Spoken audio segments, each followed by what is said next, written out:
Good morning, everyone.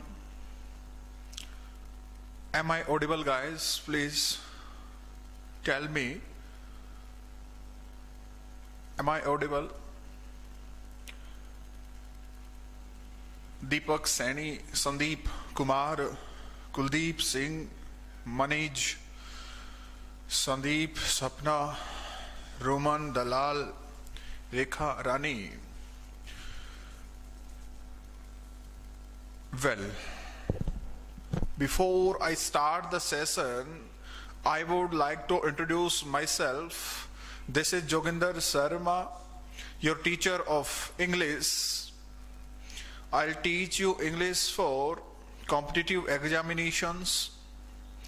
And guys, today we are going to learn our most important topic, verb, which is very beneficial for all exams.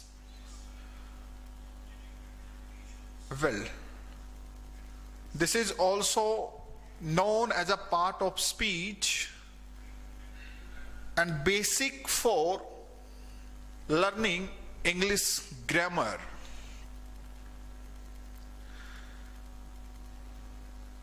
Gunjan, good morning. सभी बच्चों को मेरी तरफ से नमस्कार, good morning. कैसे हैं आप सभी? एक बार बताइए मुझे। फिर आज के बेहतरीन टॉपिक की स्टार्टिंग करेंगे जो इंग्लिश ग्रामर में बहुत ही इंपॉर्टेंट रोल प्ले करता है किसी भी सेंटेंस को बनाने में, किसी भी सेंटेंस को लिखने में। सबसे अहम पॉइंट की जिसकी जरूरत पड़ती है वो वर्ब है। इसलिए किसी भी सेंटेंस की स्ट्रक्चर बिना वर्ब के पॉसिबल नहीं है। इसलिए आज का हमारा जबरदस्त टॉपिक रहेगा वर्ब। इससे पहले मैं टॉपिक स्टार्ट करूं, मैं सभी बच्चों का लीशो के इस बहुत बड़े मंच पर स्वागत करता हूं। आप सभी का अभिनंदन, आभार व्यक्त करता हूं। आप सभी एक बार जुड़ करके सेशन को ज्वाइन करें। और सीईटी बैच जो 20 जनवरी को स्टार्ट होने जा रहा है, 9 बजे पेमेंट लिंक एक्टिवेट हो जाएगा और बहुत कम फीस में ये बैच आपको अवेलेबल करवाया जा रहा है। इसलिए आप सभी इस बैच को ज्वाइन कर सकते हैं। अगर आपको जरूरत है तो आप अपने कलीग्स को, अपने फ्रेंड्स को, अपने रिलेटिव्स को बता सकते हैं, रिकमेंड कर सकते हैं। बहुत ही जबरदस्त टीम हर अपने अपने सब्जेक्ट के लिए जबरदस्त एफर्ट करने जा रही है। और सीटी के एग्जाम में जो भी आपसे पूछा जाता है उसके ऊपर आपको जबरदस्त कंटेंट्स अवेलेबल करवाया जाएगा। इसलिए पेमेंट लिंक एक्टिवेट होते ही आप एडमिशन लें और ज्यादा से ज्यादा स्टूडेंट्स को बताएं। बिंदर, सपना, अमित, सारण, ममता, नवीन, सभी मेरे बच्चे जुड़ चुके हैं। तो आज के बेहतरीन सेशन की स्टार्ट करेंगे हम। और आज का जो हमारा टॉपिक रहेगा वो हमारा वर्ब रहने वाला है। इससे पहले मैं वर्ब स्टार्ट करूं, कुछ एक बेसिक बातें आपको मैं सिखाऊंगा जो कि आपके लिए बहुत ही कारगर और सही साबित होंगी। वर्ब का मतलब क्या होता है, फर्स्ट ऑफ ऑल ये आपको जानना जरूरी है। अब मेरी बात को अटेंटिव होकर के, कंसंट्रेट होकर के अच्छे से सुने। जो मैं बोलने जा रहा हूं, एक एक बात को, एक एक वर्ड को आप फोकस करें, उसके ऊपर कंसंट्रेट होकर के सुनने का कार्य करें। आपको बहुत अच्छे से समझ में आएगा। और मैं आपको बता देना चाहता हूं, ये वर्ब जो टॉपिक है इसको बहुत सारे स्टूडेंट्स, बहुत सारे यूट्यूबर प्रोनाउंस जब करते हैं तो वर्ब इसे बोलते हैं। सबसे पहले मैं बता दूं, ये वर्ब नहीं होता, इसे वर्ब हम बोलते हैं। वर्ब हम बोलते हैं, तो ये आप प्रोनाउंसिएशन के ऊपर भी विशेष ध्यान देंगे। दूसरी बात, हमने वर्ब को सीखने से पहले इसके इंपॉर्टेंस को, इसके फंक्शन को जानना बहुत जरूरी है। वर्ब के बिना कोई भी सेंटेंस हम नहीं बना सकते। कोई भी सेंटेंस की स्ट्रक्चर वर्ब के बिना पॉसिबल नहीं है, क्योंकि वर्ब का बहुत ज्यादा इंपॉर्टेंट होता है सेंटेंस को बनाने में। दूसरी बात, वर्ब फंक्शन के आधार पर ही हम किसी वर्ड को वर्ब बोल सकते हैं। किसी भी वर्ड को एज इट इज हम देखेंगे और उससे वर्ब बोलेंगे, ऐसा पॉसिबल नहीं है तो फंक्शन के आधार पर हम उसे वर्ब बोलेंगे। इस बात का भी विशेष ध्यान आप रखेंगे।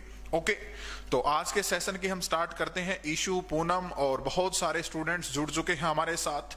बिल्कुल, तो वर्ब का मीनिंग क्या है हम इसको देखेंगे।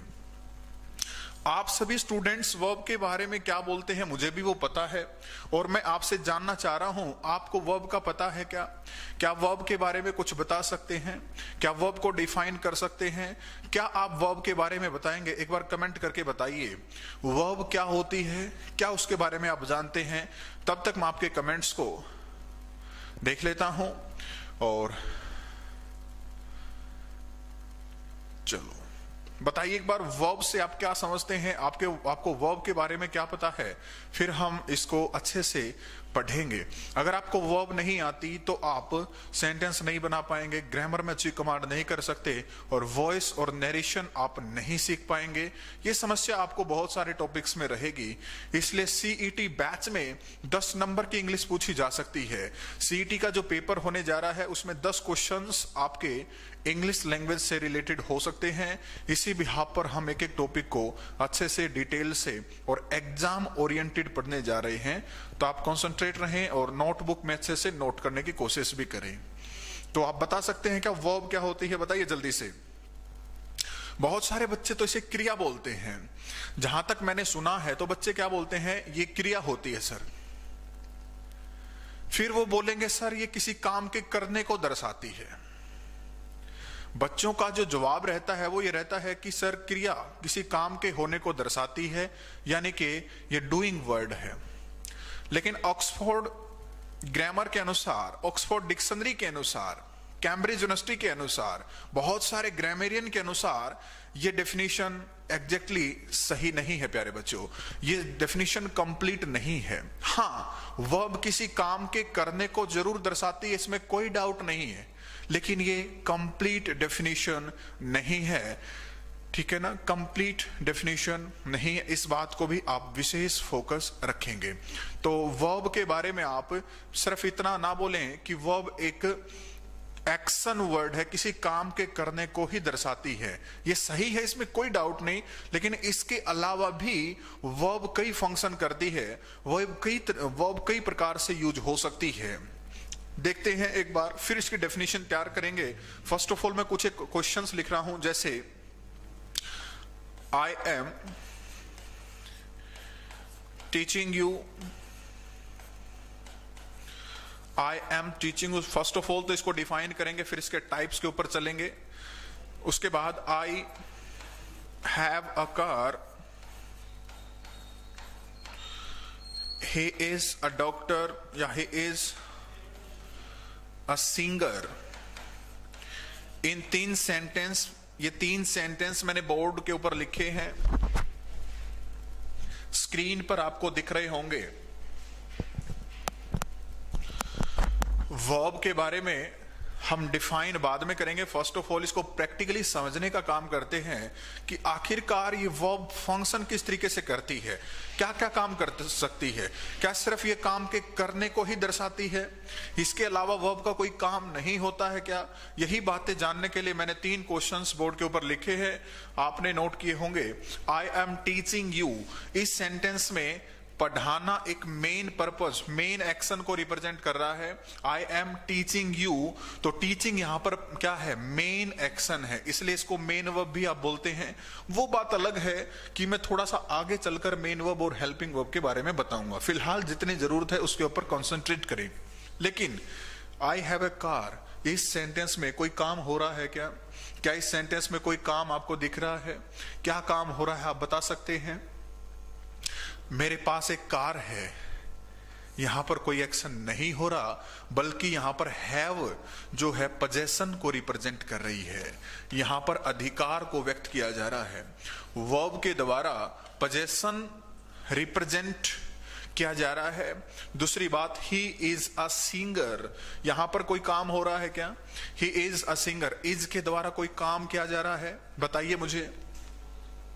ही is a singer, he is a singer, तो यहां पर कोई काम नहीं हो रहा, बल्कि यहां पर स्टेट के बारे में बात हो रही है कि ही क्या है, एक सिंगर है, इसकी अवस्था के बारे में, इसकी स्टेट के बारे में बताया जा रहा है। कहने का स्पष्ट मतलब यहां पर कोई एक्शन जरूर हो रहा था, लेकिन यहां पर पोजेशन, यहां पर स्टेट। स्पष्ट बात यह है सर, किसी काम के करने को ही वर्ब कहना अधूरी जानकारी है, इनकम्प्लीट मीनिंग होगा। इसलिए इसके कंप्लीट मीनिंग को जानने के लिए आप क्या लिखेंगे, वर्ब एक डूइंग वर्ड जरूर है, इसके अलावा ये पोजेशन को भी शो कर सकती है, ये हैपनिंग को भी शो कर सकती है, ये किसी स्टेट को भी बता सकती है। तो इस हिसाब से अगर आप इतना बताते हैं तब जाके वर्ब के बारे में आपकी कंप्लीट इंफॉर्मेशन मिलेगी। तो यहां पर क्या लिखेंगे, वर्ब क्या है, verb is a doing word, verb is a doing word. आप लिख सकते हैं, कोई दिक्कत नहीं। Verb is a doing word,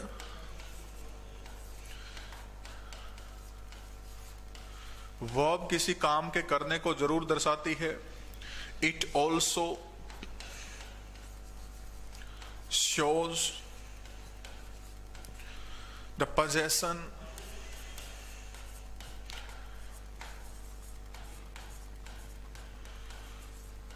and state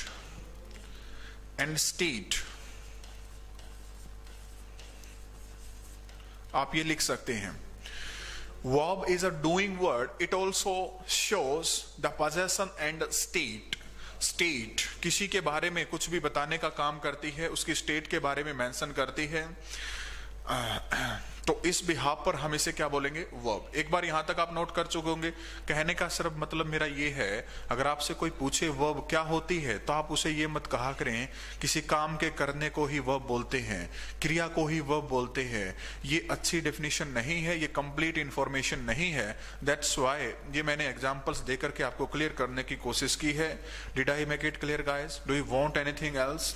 अगर यहां तक कोई प्रॉब्लम है तो एक बार साथ साथ कमेंट कर दें, फिर हम थोड़ा सा और आगे बढ़ेंगे। वर्ब के बारे में क्या बात है वो आपने जान ली। वर्ब किसी काम के करने को जरूर दर्शाती है, इसके साथ साथ ये किसी पोजेशन को भी बता सकती है, ये किसी की स्टेट ऑफ बीइंग, स्टेट को भी दर्शा सकती है, और हैपनिंग के बारे में भी कुछ एक बातें हो सकती हैं। तो इस बिहाफ पर आप इसे वर्ब बोलेंगे। दूसरी बात, किसी भी वर्ड को देखते ही आप उसे ये नहीं बोलेंगे सर ये वर्ब है, उसके फंक्शन को आप देखेंगे। उसके फंक्शन को आप देखेंगे कि वो वर्ब सेंटेंस में उस तरीके से यूज हुई है कि नहीं हुई है। वो बात मैं आपको बताऊंगा, डोंट वरी। एक बच्चा है, गुरुजी मेरा बर्थडे है, अपना आशीर्वाद दें। सचिन मेरी तरफ से आपको हैप्पी बर्थडे है, और सभी स्टूडेंट्स भी जरूर विश करेंगे। आप अच्छे से प्रिपरेशन करें, सक्सेस हो अपनी लाइफ में, यही मेरे भगवान से प्रे है। चलते हैं आगे। ओके, तो बात आती है सर टाइप्स ऑफ वर्ब। यहां पर बात क्या आती है, kinds of verb. Step by step sequence से हम चलने जा रहे हैं, कोई जल्दबाजी नहीं होगी। काइंड्स ऑफ वर्ब, ये वर्ब टॉपिक सीखने के बाद आप टेंस सीख सकते हैं, आप वॉइस नरेशन सीख सकते हैं, आप कंडीशनल सेंटेंस सीख सकते हैं, आप सब्जेक्ट वर्ब एग्रीमेंट सीख सकते हैं। बहुत सारे टॉपिक्स वर्ब के ऊपर बेस्ड हैं, वर्ब से ही वो बातें होंगी। इसलिए वर्ब को जानना, सीखना आपके लिए बेहद जरूरी है प्यारे बच्चों। काइंड्स ऑफ वर्ब कहने से मेरा मतलब क्या है, वर्ब के टाइप्स। तो देखो, वैसे तो वर्ब जो है ये कोई हम इसे स्पेसिफिक नहीं बोल सकते कि ये 2 टाइप हैं या 3 टाइप हैं या 5 टाइप हैं, लेकिन फंक्शन के आधार पर वर्ब को अलग अलग तरीके से कैटेगराइज किया गया है। उसको यूज करने के हिसाब से वर्ब को अलग तरीके से बांटा गया है। कहीं पर इसे हेल्पिंग तो कहीं पर इसे मेन वर्ब बोला गया है, कहीं पर इसे मॉडल ऑक्सिलरी वर्ब कहा गया है, कहीं पर हमारी ट्रांजिटिव और इंट्रांजिटिव वर्ब के बारे में बताया गया है, कहीं पर फाइनाइट और नॉन फाइनाइट वर्ब बोला गया है, कहीं पर स्टेटिव और डायनेमिक वर्ब बोला गया है, कहीं पर रेगुलर, कहीं पर इरेगुलर वर्ब पढ़ा गया है। तो बहुत सारी वर्ब्स हैं, जिस तरीके से ये फंक्शन करती हैं उसी हिसाब से इनको नाम देने का कार्य किया गया है, और इसी हिसाब से इसको डिफाइन किया गया है। लिंकिंग वर्ब क्या होती है, प्राइमरी ऑक्सिलरी वर्ब क्या होती है, ये सभी बातें हम सीखने जा रहे हैं। तो एक बेसिक तरीके से इसको मैं कैटेगराइज करने की कोशिश करता हूं ताकि इस टॉपिक की स्टार्टिंग हो सके और आपको बिल्कुल बेसिक से वर्ब के बारे में मैं कुछ सिखा पाऊं। और चलो, तो काइंड्स ऑफ वर्ब में हम क्या देखेंगे, अभी हम इसको हेल्पिंग वर्ब और मेन वर्ब की कैटेगरी में कैटेगराइज करेंगे। मेन वर्ब को बुक्स में आपको लेक्सिकल वर्ब भी दिखेगा, मेन वर्ब को लेक्सिकल वर्ब भी लिखा मिलेगा आपको। कोई बात नहीं, आपने नहीं सुना है, डोंट वरी। हेल्पिंग वर्ब और मेन वर्ब। हेल्पिंग वर्ब कौन सी होती है सर, मेन वर्ब क्या होती है? फर्स्ट ऑफ ऑल तो ये जानना जरूरी है, मेन वर्ब का मीनिंग क्या है। जब किसी सेंटेंस में कोई वर्ब मेन एक्शन को रिप्रेजेंट करे, मेन एक्शन को रिप्रेजेंट करने वाली वर्ब क्या होगी, मेन वर्ब कहलाएगी। बिल्कुल सिंपल शब्दों में आपको बता रहा हूं, किसी भी सेंटेंस में मेन एक्शन को दर्शाने वाली वर्ब ही आपकी मेन वर्ब कहलाती है। और मेन वर्ब की हेल्प करने वाली, मेन वर्ब से पहले यूज होने वाली वर्ब हमारी हेल्पिंग वर्ब कहलाती है। Did I make it clear guys? Any problem? यहां तक आप जल्दी से बताइए मुझे। सभी बच्चे जुड़े हुए हैं, बहुत अच्छी बात है। तो मेन वर्ब के बारे में भी हम पढ़ेंगे। ये क्या है, मेन एक्शन को शो करेगी सेंटेंस में, ये मेन एक्शन को दर्शाएगी, मुख्य काम जो है उसको रिप्रेजेंट करेगी, इसलिए इसे मेन वर्ब बोलेंगे। और ये हेल्पिंग क्या है, ये क्या है, मेन वर्ब से पहले यूज होगी, इसलिए इसे हम क्या बोलेंगे, हेल्पिंग वर्ब बोलेंगे। मेन वर्ब की हेल्प करने वाली ही वर्ब है, इसलिए ये क्या है, हमारी हेल्पिंग वर्ब है। बात आती है सर यहां पर हेल्पिंग वर्ब कौन कौन सी है और मेन वर्ब को कैसे कैसे बांटा गया है। तो मैं आपको बता दूं, हेल्पिंग वर्ब में हम क्या क्या पढ़ने जा रहे हैं। हेल्पिंग वर्ब में हम 3 वर्ब पढ़ेंगे, बी, डू और हैव। ये हम वर्ब पढ़ेंगे। बी, डू और हैव कहने का मतलब क्या है, बी की ऐसी कौन सी फॉर्म्स हैं जो हेल्पिंग वर्ब का काम करेंगी। बी की ऐसी कौन सी फॉर्म है जो हेल्पिंग वर्ब का काम कर सकती है। For example, is, am, are, was, were, ये हमारी क्या काम करेंगी, हेल्पिंग वर्ब होने का काम करेंगी। वो अलग बात है कि ये मेन वर्ब भी बन सकती है, मैं अपने आप आपको बता दूंगा। तो फिलहाल बी की फॉर्म्स जो हैं, बीइंग और बीन भी हैं, इससे कोई इनकार मैं नहीं कर रहा, बीइंग और बीन भी मेन इसकी बी की फॉर्म्स हैं, लेकिन हेल्पिंग वर्ब के रूप में जो वर्ब यूज होंगी ये हमारी इज, एम, आर, वाज और वर।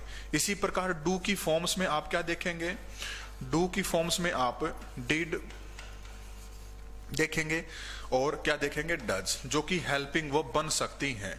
लेकिन और भी इसकी फॉर्म है, जैसे डूइंग है, जैसे डन है, वो अलग बात है, लेकिन हेल्पिंग वर्ब की हम बातें कर रहे हैं। इसी प्रकार हैव के बारे में आप क्या पढ़ेंगे, हैव के बारे में एक तो आप हैज पढ़ेंगे और एक हैड पढ़ेंगे, हैज और हैड, जो कि आपकी हेल्पिंग वर्ब बनेंगी। मैं ये आपको बता देना चाहता हूं। ये मैं क्या बता रहा हूं आपको, 3 ऐसी वर्ब्स हैं, 3 ऐसी वर्ब्स हैं जो पूरे टेंस में हेल्पिंग वर्ब के रूप में यूज होंगी। 3 ऐसी वर्ब्स हैं जिनकी फॉर्म्स हेल्पिंग वर्ब बनेंगी, और वो कौन सी ऐसी वर्ब्स हैं, be, do and have. Be की फॉर्म्स कौन सी हैं जो हेल्पिंग वर्ब बन सकती हैं, is, am, are, was, were. Do के लिए डिड और डज, ये आपकी क्या बनेगी, हेल्पिंग वर्ब्स। और हैव के लिए हैज और हैड, ये आपकी क्या है, हेल्पिंग वर्ब बनने का काम करेंगे। ठीक है ना। 3 ऐसी वर्ब्स हैं जो पूरी की पूरी आपके सेंटेंस में, टेंस में या किसी भी स्ट्रक्चर में हेल्पिंग वर्ब बन सकती हैं, जो आपके सामने हैं। आई बात समझ में। लेकिन यही वर्ब्स मेन वर्ब भी बनने का काम कर सकती हैं। और मैं आपको बता दूं, जब ये verbs is, am, are, was, were, has, have और हैड मेन वर्ब बन जाएंगे तो इन्हीं को लिंकिंग वर्ब भी कहा जाता है, इन्हीं को लिंकिंग वर्ब भी कहा जाता है। तो थोड़ा सा आगे बढ़ते हैं, एक स्टेप आगे। जैसे मैं कुछ एक क्वेश्चंस लिखता हूं, आप मुझे बताइए ये हेल्पिंग है या मेन वर्ब है। She is playing, she is playing cricket. इस सेंटेंस में इज हेल्पिंग है या मेन है, जल्दी से बताइए एक बार। I am reading a novel, ये एम हेल्पिंग है या मेन है। They were going to Delhi, इस सेंटेंस में ये हेल्पिंग है या मेन है, जल्दी से कमेंट करें, शाबाश। I have finished my work, I have finished my work, I have finished my work. यहां पर हैव हेल्पिंग है या मेन है। आई हैव अ कार, इस सेंटेंस में हेल्पिंग है या मेन है। शी इज अ टीचर, इस सेंटेंस में इज हेल्पिंग है या मेन है, जल्दी से बताइए। Very good. I am a singer, कुछ भी बोल सकता है वो। तो यहां पर एम हेल्पिंग है या मेन वर्ब है। Hurry up guys.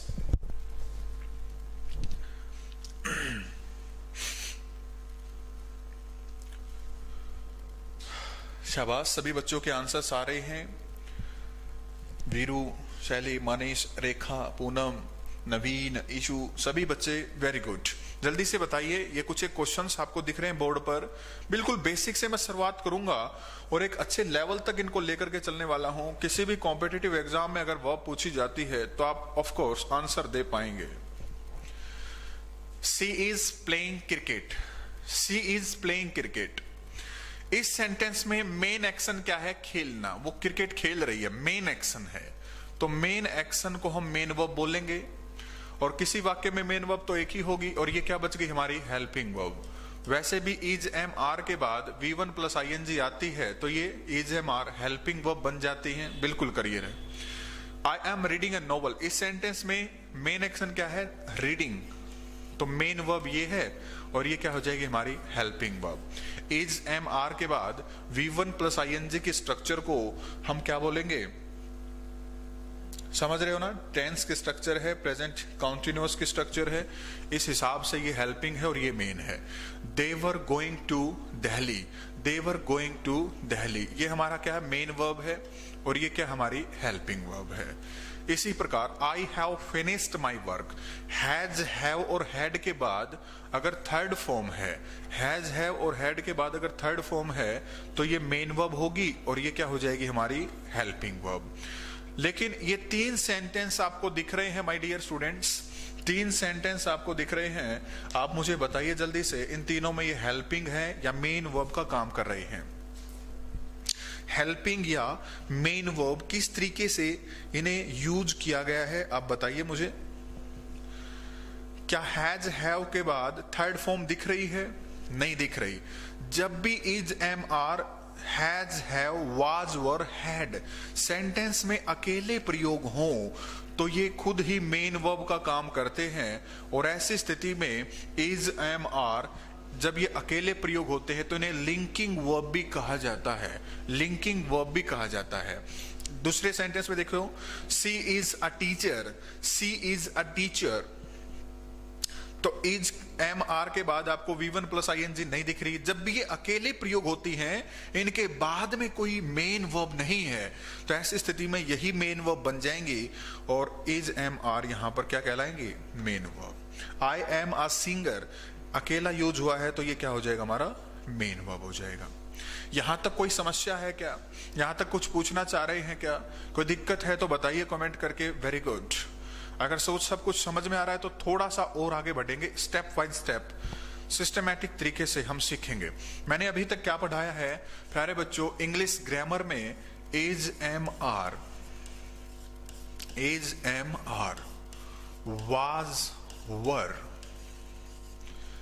Has have had, do did does, ये सभी क्या कहलाती है हमारी? ये हमारी क्या कहलाती हैं? हेल्पिंग वर्ब कहलाती हैं। ये क्या कहलाती हैं? Helping verb. लेकिन ये जरूरी नहीं कि हमेशा हेल्पिंग वर्ब ही रहेंगी, ये मेन वर्ब का काम भी कर सकती हैं। आपको पता कैसे चलेगा कि ये मेन वर्ब है? ये मैं आपको पढ़ा चुका हूं। तो ये हेल्पिंग वर्ब होने के साथ साथ मेन वर्ब कब होंगी? जब इनके बाद फर्दर कोई मेन एक्शन को रिप्रेजेंट करने वाली वर्ब यूज ना हो। ये सेंटेंस में अकेले ही वर्ब के रूप में आती है तो ये मेन वर्ब होगी। और जब ये मेन वर्ब का काम करेंगी तो इन्हें लिंकिंग वर्ब भी हम बोल सकते हैं। इनको क्या बोल सकते हैं? लिंकिंग वर्ब भी बोल सकते हैं। जैसे ही हार्डली does any work। इस सेंटेंस में डज क्या काम कर रहा है मुझे एक बार कमेंट करके बताइए। ही हार्डली डज एनी वर्क, बताइए मुझे, क्या ये हेल्पिंग वर्ब है या मेन वर्ब है? शाबाश।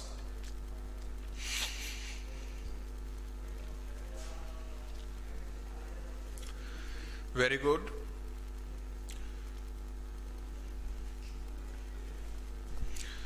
He hardly does any work, ये हेल्पिंग है या मेन वर्ब है? तो ये क्या है हमारी? देखो डू डज के बाद क्या आता है? V1, लेकिन इसके बाद V1 नहीं है तो खुद ही अकेली वर्ब यूज हुई है। जब सेंटेंस में ये खुद ही अकेले आते हैं तो इन्हें हम मेन वर्ब बोलते हैं। डियर स्टूडेंट्स, मेन वर्ब बोलते हैं। क्लियर हो रही है ना बातें? सारी बातें आपको क्लियर हैं? Very good. एक और बता दो मुझे, You have to go, you have to go। इस वाक्य में go क्या है बताइए एक बार। You have to go, इस वाक्य में क्या है ये? You have to go। अगर आपसे कोई पूछे ये क्या है तो आप क्या आंसर देंगे? तो बहुत सारे बच्चे कहेंगे सर ये गो तो मतलब जाना होता है और ये वर्ब है। यहां पर ये वर्ब नहीं है, ये वर्ब नहीं है। वर्ब कहां पर यूज होती है वो भी मैं आपको बताऊंगा। सब्जेक्ट, और ये क्या है हमारी? Main verb. वर्ब तो ऑलरेडी आ चुकी है। ये क्या है? इसको हम इन्फिनेटिव बोलते हैं। 2+V1 के स्ट्रक्चर को इन्फिनेटिव बोलते हैं और इन्फिनेटिव एक्चुअली में नाउन की तरह यूटिलाइज होता है। और नाउन किसी सेंटेंस में सब्जेक्ट या ऑब्जेक्ट हो सकता है और वर्ब के बाद ऑब्जेक्टिव केस का ही प्रयोग होता है। तो दैट्स वाई ये इन्फिनेटिव यानी नाउन का ही फंक्शन कर रहा है। तो आप किसी भी वर्ड को देखते ही ये नहीं बोल सकते कि ये वर्ब है। उसके फंक्शन के आधार पर उसे आप कैटेगराइज करेंगे। ऐसा नहीं है कि ये वर्ब हो जाएगी। और 2+V1 इन्फिनेटिव यानी नाउन का ही एक इक्विवेलेंट रोल है, नाउन के बराबर ही माना जाता है। और नाउन किसी वाक्य में या तो सब्जेक्ट होता है या ऑब्जेक्ट होता है। ये बातें आप पढ़ चुके होंगे, ठीक है ना? तो ये मैं पढ़ाऊंगा इन्फिनेटिव क्या होता है, डोंट वरी। इन्फिनेटिव क्या होता है, जेरेंट क्या होता है, प्रेजेंट पार्टिसिपल क्या होता है, पास्ट पार्टिसिपल क्या होता है। पहले मुझे यहां तक एक बात बताओ, वर्ब क्या होती है? अगर आपसे कोई पूछे वर्ब क्या होती है तो उसे आप क्या बताएंगे? उसके बारे में क्या डेफिनेशन देंगे? क्या उसके बारे में डिटेल आप बताने जा रहे हैं? एक बार जल्दी से कमेंट करके बताइए, वर्ब क्या होती है dear students? Very good. Verb क्या होती है मुझे बताइए। इस सेंटेंस के बारे में डिटेल से हम चलेंगे थोड़ा सा आगे। अभी ये आपको ध्यान रखना है, इसको नोट करके रखना है।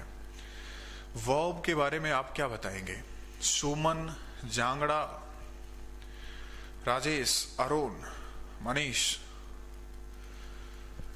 बहुत दिनों बाद बच्चे जुड़े हैं। चलो कोई बात नहीं, देर से आए लेकिन आए हो आप। तो वर्ब क्या है? सिर्फ एक एक्शन को रिप्रेजेंट नहीं करती, ये पोजीशन को भी शो कर सकती है, ये स्टेट को भी शो कर सकती है, ये किसी हैपनिंग को भी दर्शा सकती है। इतना आपको जरूर बोलना है। एग्जांपल्स मैं आपको सिखा सकता हूं। वर्ब को हमने फिलहाल कैटेगराइज किया है हेल्पिंग और मेन वर्ब के बारे में। हेल्पिंग वर्ब आपको मैंने बता दी, हेल्पिंग वर्ब कौन कौन सी हो सकती है। वही अगर मेन वर्ब बनेगी तो आपको कैसे पता चलेगा, ये भी मैं आपको बता चुका हूं। ठीक है ना? तो अब मेन वर्ब के बारे में पढ़ेंगे हम। अब हम मेन वर्ब के बारे में सीखने जा रहे हैं। हेल्पिंग वर्ब आप सीख चुके हैं, अब मेन वर्ब के बारे में चलते हैं थोड़ा सा आगे।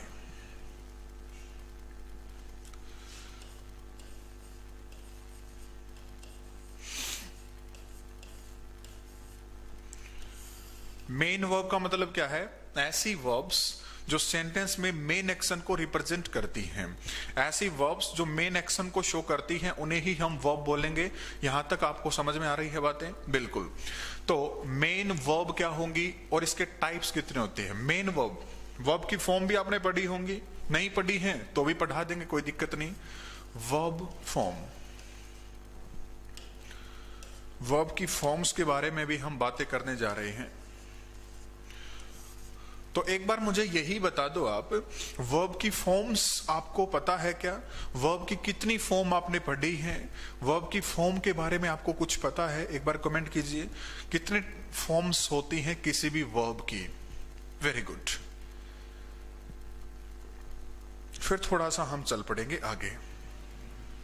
ओके? इस टॉपिक में हमें बहुत कुछ सीखना है।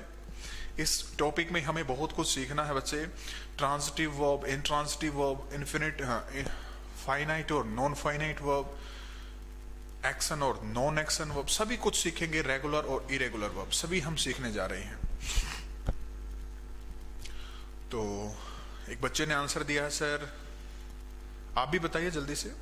वर्ब की फॉर्म, संदीप, राजपूत, नवीन, बहुत सारे बच्चे आंसर दे रहे हैं कि सर वर्ब की 5 फॉर्म्स होती हैं। इसी को हम देख लेते हैं। चलो वर्ब की फॉर्म के बारे में हम कुछ सीख लेते हैं। आपने एक तो पढ़ा सर V1 होती है, एक V2 आपने सुना होगा, एक V3, एक V4 और एक V5। जैसे मैं लिखूं बेसिक से, बिल्कुल मैं अगर लिखूं प्ले, प्ले की सेकंड फॉर्म आप बना देते हैं प्लेड। थर्ड फॉर्म आप क्या बना देते हैं? प्लेड। फोर्थ फॉर्म क्या होती है? प्लेइंग। और फिफ्थ में आप क्या लगा देते हैं? एस या ईएस, प्लेज। ठीक है? तो फिफ्थ फॉर्म कहने से मेरा मतलब V1 प्लस एस या ईएस, बेस फॉर्म। V1 को बेस फॉर्म भी बोला जाता है डियर स्टूडेंट्स। क्या बोला जाता है? Base form. क्यों बोला जाता है? क्योंकि इस वर्ब से और भी कई वर्ब्स बनाई जाती हैं, इसलिए इसे बेस फॉर्म कहा जाता है। जैसे V1 से आपकी V5 बन सकती है। अगर V1 के अंत में एस और एस लगा देते हैं तो V5 बन जाती है। इसी प्रकार V1 के अंत में आप ING लगा देते हैं तो V4 भी कहलाती है हमारी। इसलिए V1 को बेस फॉर्म भी बोला जाता है। जैसे टीच, टॉट, और थर्ड फॉर्म क्या होगी? टॉट। इसी प्रकार फोर्थ में आप क्या यूज करते हैं? ING यानी टीचिंग।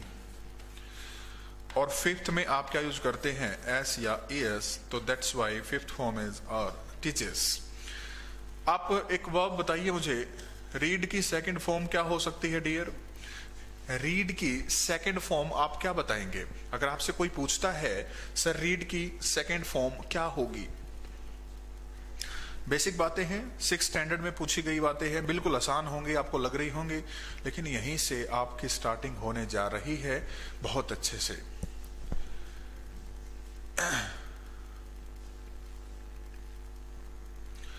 तो रीड की सेकंड फॉर्म क्या होगी? सेम रहेंगी प्यारे बच्चों, लेकिन इसका प्रोनाउंसिएशन बदल जाएगा। रीड की सेकंड और थर्ड फॉर्म रहेंगी सेम, लेकिन इनको रीड नहीं रेड बोलते हैं। जब भी रीड की आप सेकंड और थर्ड फॉर्म बनाएंगे तो इसे क्या बोलेंगे, रेड बोलेंगे, ठीक है। उसके बाद आप आईएनजी लगा देंगे तो फोर्थ फॉर्म आपकी बन जाएगी, यानी रीडिंग आप बोलेंगे उसे।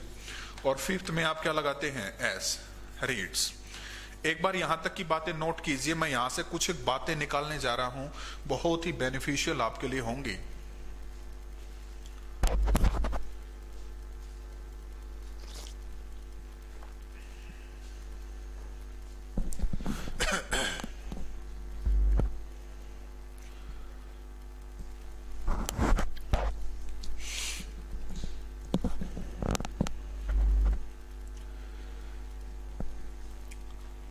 तो आपने क्या सीखा, 5 फॉर्म। देखो थोड़ा सा ऐड करके बता रहा हूं, ग्रामर ने कुछ एक अपने आप में मॉडिफिकेशन की है। सीबीएसई की आप बुक्स पढ़ेंगे 6th स्टैंडर्ड की, तो उसमें आपको वर्ब की फोर्थ फॉर्म को क्या लिखा मिलेगा, जेरेंड फॉर्म, यानी प्रेजेंट पार्टिसिपल भी से बोला जाएगा, प्रेजेंट पार्टिसिपल। तो मैं कुछ एक बातें लिख रहा हूं।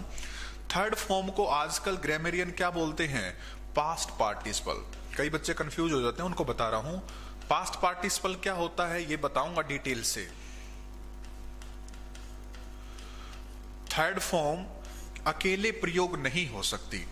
किसी भी सेंटेंस में मेन वर्ब के रूप में वर्ब की थर्ड फॉर्म अकेले यूज नहीं हो सकती, उसको कोई ना कोई हेल्पिंग वर्ब की जरूरत पड़ती है।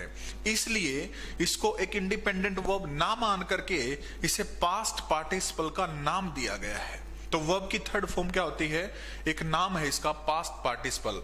और पास्ट पार्टिसिपल बेसिकली होता क्या है, एक एडजेक्टिव होता है जो विशेषता बताने का काम करता है। विशेषता किसकी, नाउन या प्रोनाउन की। इस बात को इतना ही सुनो, इसको और डिटेल में भी आपको बताऊंगा, डोंट वरी। इसके बाद V4 जो है इसको प्रेजेंट पार्टिसिपल बोला जाता है। क्या बोला जाता है, present participle.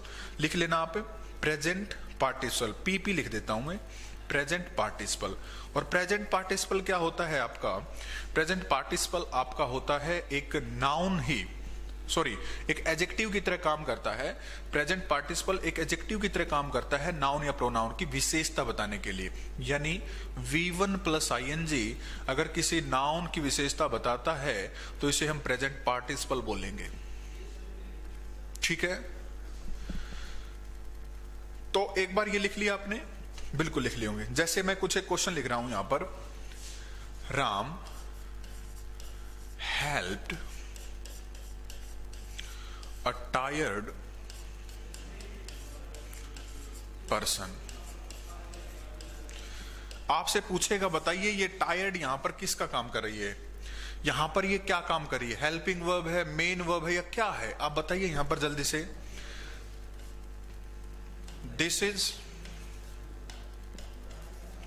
This is a very, एक बार इसी का आंसर दो फिर लिखूंगा दूसरा क्वेश्चन। तो ये क्वेश्चन लिखा गया है, Ram helped a tired person. Ram ने एक थके हुए व्यक्ति की मदद की। आप एक बार टायर्ड यहां पर क्या काम कर रही है ये बताइए मुझे।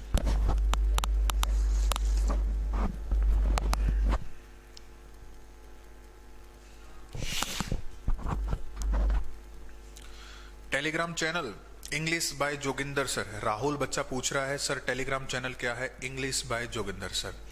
अगर आपको वर्ब की फॉर्म में दिक्कत हो, ध्यान से सुनो, अगर आपको वर्ब की फॉर्म में दिक्कत है तो मैंने 1000 वर्ब की फॉर्म्स की PDF डाली हुई है English by Joginder sir Telegram channel पर, तो आप उसे ज्वाइन कर सकते हैं अगर आपको अच्छा लगे तो। हजारों बच्चे उसमें जुड़े हुए थे। बिल्कुल सुमन गलियन जी आप सही कह रहे हैं। देखो ये राम क्या है, सब्जेक्ट, यानी नाउन की तरह यूज हुआ है, ये हमारा सब्जेक्ट। ये हेल्प्ड सेकंड फॉर्म है, राम हेल्प्ड होम। राम ने किसकी मदद की, पर्सन की। पर्सन क्या है अपने आप में नाउन, और पर्सन कैसा था, टायर्ड। जब भी किसी नाउन में कुछ ऐड किया जाता है, उसके बारे में क्वालिफाई किया जाता है, तो ये हमारा क्या बन जाता है बच्चे, एडजेक्टिव बन जाता है। यानी कि वर्ब की थर्ड फॉर्म यहां पर नाउन को क्वालिफाई करने का काम कर रही है, इसलिए ये एडजेक्टिव की तरह यूज हुई है। और वर्ब की थर्ड फॉर्म जब एडजेक्टिव की तरह यूज हो तो इसे पास्ट पार्टिसिपल बोला जाता है। क्या बोला जाता है, पास्ट पार्टिसिपल। समझ में आई बात? तो वर्ब की थर्ड फॉर्म कभी अकेले यूज नहीं हो सकती, इसको कोई ना कोई हेल्पिंग वर्ब की जरूरत पड़ती है, इसलिए इस थर्ड फॉर्म को पास्ट पार्टिसिपल भी कहा जाता है। आपने ये जरूर पढ़ा होगा पास्ट पार्टिसिपल कहा जाता है, क्यों कहा जाता है इसका जवाब मैंने दे दिया। ठीक है, चलें आगे। जैसे Ram shot a running deer, इस सेंटेंस में आपसे पूछेगा रनिंग क्या है। Ram shot a running deer. Running, कई बच्चे तो कहेंगे sir running V1 plus ING verb है, तो तुरंत वर्ब बता देंगे वो। ये ऐसे क्वेश्चंस आपके HSSC में पूछे जाते हैं। ठीक है, तो हेल्प कौन सी वर्ब है? Second form, past indefinite tense में है ये। ठीक है, राम शॉट ये क्या है? मेन वर्ब है। और रनिंग क्या है? मेन वर्ब तो किसी सेंटेंस में एक ही होती होगी भाई मेरे, एक ही होती है ना, बिल्कुल। तो राम ने किसको शूट किया? डियर को, तो ये नाउन है। डियर कैसी थी? भागती हुई हिरण, भागती हुई हिरण। तो नाउन में जब कुछ ऐड किया जाता है उसको हम एडजेक्टिव बोलते हैं, और जब V1 प्लस ING एडजेक्टिव का काम करे, विशेषण का काम करे, तो उसे हम प्रेजेंट पार्टिसिपल बोलते हैं, प्रेजेंट पार्टिसिपल बोलते हैं। तो आपको बात पता चल गई होगी ये प्रेजेंट पार्टिसिपल क्या होता है, पास्ट पार्टिसिपल क्या होता है। यहां तक बातें क्लियर है ना? बिल्कुल क्लियर होंगी। नोट कीजिए जल्दी से, फिर थोड़ा सा आगे बढ़ेंगे हम।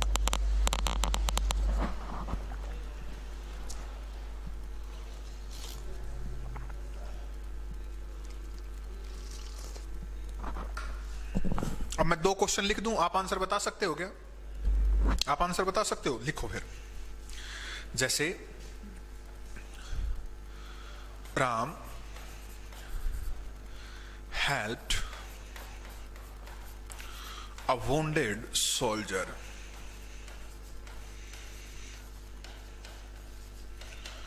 आप मुझे बताइए यहां पर वुंडेड क्या है? घायल बोलते हैं हिंदी में इसको, ये आपसे पूछा जाएगा। इसी प्रकार this is an interesting book, this is an interesting book. यहां पर आपको बताना है इंटरेस्टिंग क्या काम कर रहा है।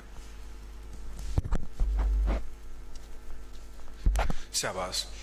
Ram helped a wounded soldier, this is an interesting book. दोनों सेंटेंस में आप बताइए, अब समझ में आ रही हैं बातें? अभी तो कुछ एक एग्जांपल्स दिए हैं, जब टॉपिक स्टार्ट होगा अच्छे से तो बहुत सारे एग्जांपल्स आपको दिए जाने हैं। प्रीवियस ईयर में क्या पूछे थे वो भी आपको दिखाए जाएंगे। ठीक है, बिल्कुल गुंजन, बिल्कुल। ये क्या है? सब्जेक्ट। ये क्या है? वर्ब। कौन सी? Second form. राम ने हेल्प की, किसकी हेल्प की? सोल्जर की। सोल्जर क्या हमारा? नाउन है। समझ रहे हो बात? नाउन कैसा? सोल्जर कैसा? घायल। जब नाउन में कुछ ऐड किया जाता है, उसकी विशेषता बताई जाती है, उसे एडजेक्टिव बोलते हैं। और जब वर्ब की थर्ड फॉर्म एडजेक्टिव की तरह यूज होती है, वर्ब की थर्ड फॉर्म एडजेक्टिव की तरह यूज होती है, उसे पास्ट पार्टिसिपल बोलते हैं प्यारे बच्चों, पास्ट पार्टिसिपल बोलते हैं। Did I make it clear guys? Did I make it clear? This is an interesting book. This क्या है? यहां पर डेमोस्ट्रेटिव एडजेक्टिव है, सॉरी डेमोस्ट्रेटिव प्रोनाउन है, क्योंकि वर्ब अगर आती है तो डेमोस्ट्रेटिव प्रोनाउन बोलते हैं। इज यहां पर हमारी मेन वर्ब के रूप में यूज हुई है। और दिस इज क्या है? ये बुक है। बुक क्या है? नाउन। वर्ब नाउन कैसा? बुक कैसी है? इंटरेस्टिंग। बुक कैसी है? इंटरेस्टिंग बुक है। कैसी बुक है? इंटरेस्टिंग। तो नाउन में कुछ ऐड किया जाता है तो उसे एडजेक्टिव बोलते हैं। और जब V1 प्लस ING एडजेक्टिव का काम करती है तो उसे प्रेजेंट पार्टिसिपल कहा जाता है। प्रेजेंट पार्टिसिपल कहा जाता है।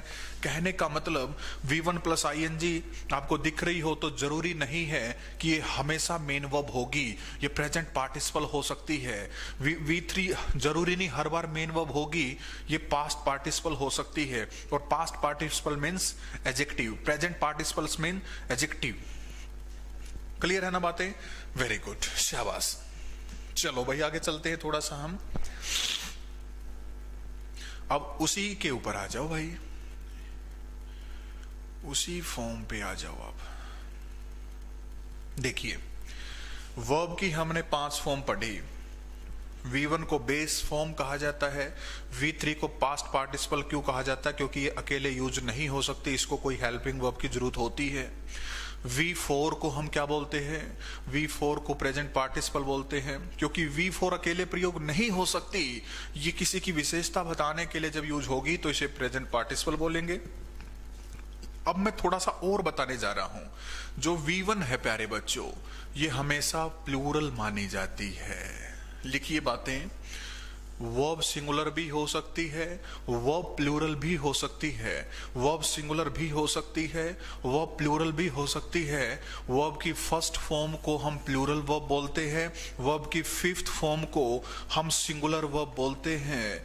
तो आज के बाद आपसे कोई बोले वर्ब सिंगुलर कैसे पहचानोगे, प्लूरल है कैसे पहचानोगे, तो मैं इसके लिए आपको क्या बता रहा हूं, वर्ब सिंगुलर भी हो सकती है और प्लूरल भी हो सकती है। सिंगुलर भी हो सकती है और प्लूरल। प्लूरल का मतलब अगर वर्ब की फर्स्ट फॉर्म है तो ये प्लूरल है, और वर्ब में एस और एस लगा हुआ है जिसको आप फिफ्थ फॉर्म बोलते हैं, तो ये कैसी वर्ब है, सिंगुलर। लिखिए यहां तक बातें नोट कीजिए।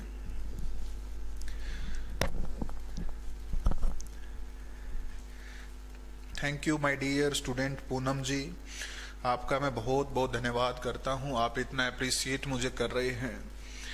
और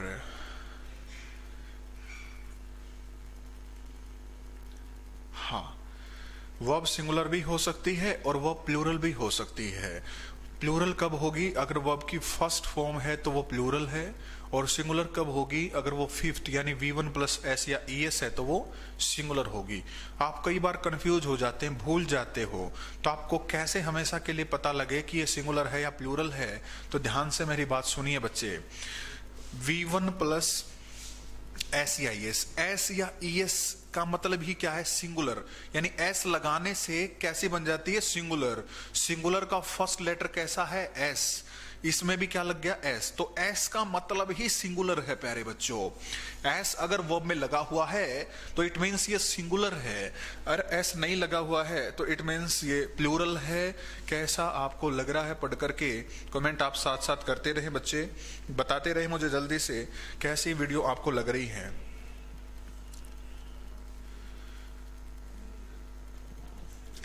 इसमें हम बहुत कुछ पढ़ेंगे, मॉडल्स भी पढ़ेंगे जो हेल्पिंग वर्ब की कैटेगरी में ही आते हैं, मॉडल्स हम पढ़ लेंगे, डोंट वरी, ठीक है ना।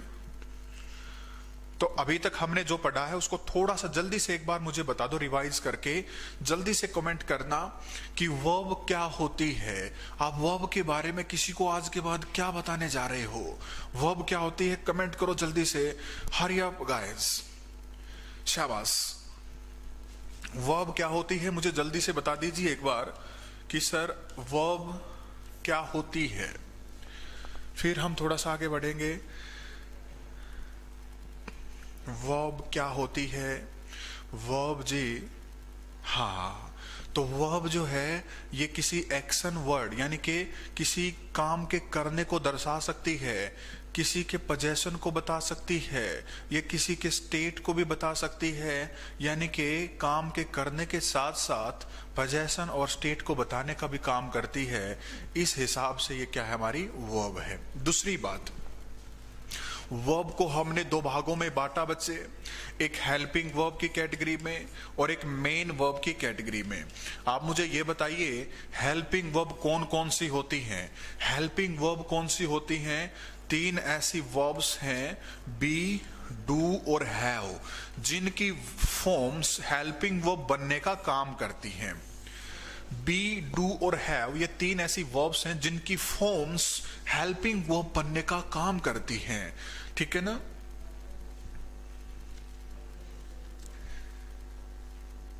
Very good Neha Bhardwaj ji. तो is, am, are, was, were, has, have, ये सारी क्या है आपकी helping verb. Do, did, does, ये क्या है आपकी helping verb. Have, has, had, ये क्या है आपकी हेल्पिंग वर्ब। लेकिन जब ये सेंटेंस में अकेले प्रयोग हो, इनके बाद कोई मेन एक्शन को रिप्रेजेंट करने वाली वर्ब ना हो, तो इन्हें हम मेन वर्ब कहेंगे। और जब is, am, are, was, were, has, have और हैड मेन वर्ब की तरह यूज होंगी तो इन्हें लिंकिंग वर्ब भी कहा जाता है। तो इन्होंने लिंकिंग वर्ब भी कहा जाता है प्यारे बच्चों। दूसरी बात मैंने आपको बताई, सर मेन वर्ब फॉर्म्स हमने पढ़ी, मेन वर्ब की फॉर्म्स हमने पढ़ी हैं। कितनी फॉर्म्स हमने पढ़ ली हैं? 5 फॉर्म्स पढ़ी हैं, जिसमें V1 को हम क्या बोलते हैं? बेस फॉर्म बोलते हैं, क्योंकि इस वर्ब से और भी वर्ब्स बनाई जाती हैं। और V4 को हम क्या बोलते हैं? V3 को लिख लेता हूं पहले। V3 कभी भी अकेले यूज नहीं होती, इसको हेल्पिंग वर्ब की जरूरत होती है। इसको बुक्स में पास्ट पार्टिसिपल के रूप में लिखा गया है। और पास्ट पार्टिसिपल क्या होता है? किसके इक्विवेलेंट होता है? एडजेक्टिव के इक्विवेलेंट। किसके इक्विवेलेंट होता है? एडजेक्टिव। कहने का मतलब वर्ब की थर्ड फॉर्म अगर किसी नाउन या प्रोनाउन की विशेषता बताने का काम करे तो इसे हम पास्ट पार्टिसिपल बोलेंगे। और पास्ट पार्टिसिपल इक्विवेलेंट किसके है? एडजेक्टिव के। वर्ब की फोर्थ फॉर्म का मतलब आपको पता है, कभी भी V1 प्लस ING अकेले प्रयोग नहीं होती मेन वर्ब के रूप में। मेन वर्ब के रूप में अकेले यूज नहीं होती। जब भी V1 प्लस ING किसी नाउन या प्रोनाउन को क्वालिफाई करे, किसी नाउन या प्रोनाउन को क्वालिफाई करे, तो ये V1 plus ING present participle बन जाती है। कहने का मतलब प्रेजेंट पार्टिसिपल भी एडजेक्टिव के इक्विवेलेंट ही होता है।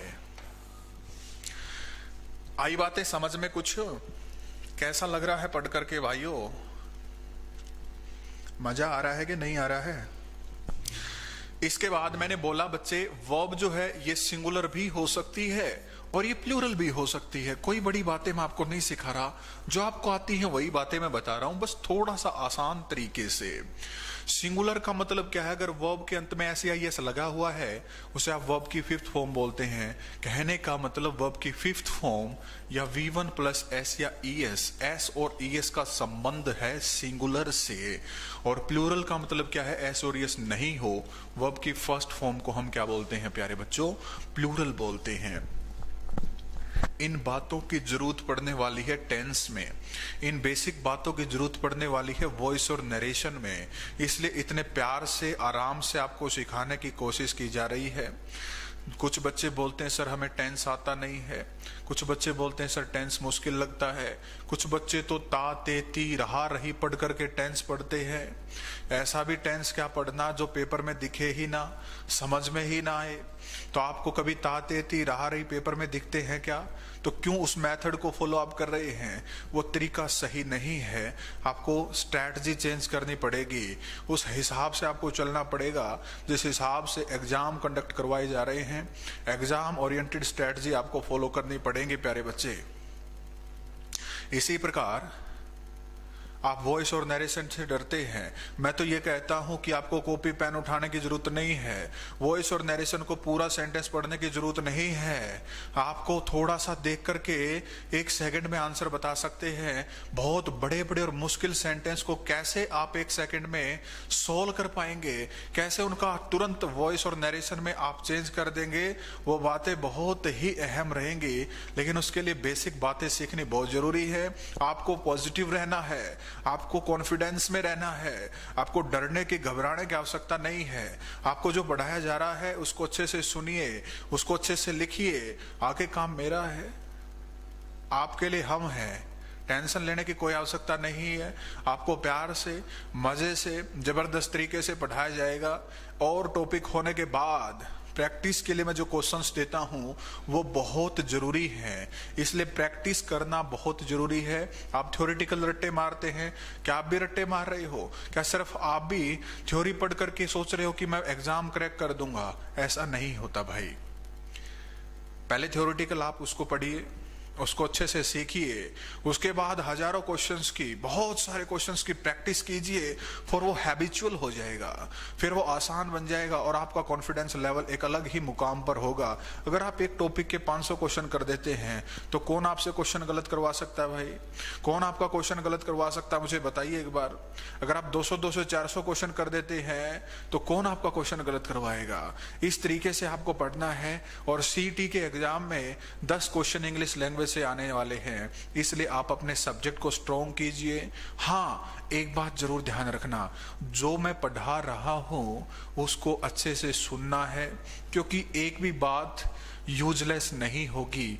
कई बातें ऐसी होंगी जो मैं बताऊंगा वो पेपर में आपको दिखने वाली हैं, इसलिए हर बात को आप नोट कीजिए, अच्छे से रिवाइज कीजिए। और प्रैक्टिस के लिए आपको मटेरियल कहाँ मिलेगा? English by Joginder sir Telegram पर। इसलिए टेलीग्राम चैनल ज्वाइन कर लेना, मर्जी हो तो। हजारों बच्चे पहले ही उसमें जुड़े हुए हैं।